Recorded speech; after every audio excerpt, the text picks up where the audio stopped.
বিশ্বনবী বলতেন জুমার দিন শ্রেষ্ঠ দিন, এই দিন আমার উপরে বেশি বেশি দুরূদ পড়ো। ফাইন্না সালাতাকুম মা'রুদাতুন আলাইয়া, কেননা তোমরা যে আমার উপরে দুরূদ পড়ো, আমি মরে যাওয়ার পরে এই দুরূদগুলো কে পাঠিয়েছে তার নাম, তার বাবার নাম সহ ফেরেশতারা আমার কবরে দিয়ে আসে।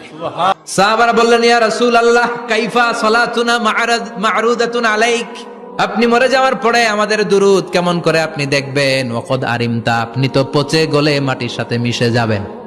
বিশ্বনবী বলেন, ইন্নাল্লাহা হাররামা আলাল আরদি আন তাকুলা আজসাদাল আম্বিয়া, নবীদের লাশকে খেয়ে ফেলা, নবীদের লাশকে পচিয়ে ফেলা জমিনের সব মাটির জন্য আল্লাহ হারাম করে দিয়েছে। নবীদের লাশ পচে না, নবীদের লাশ গলে না।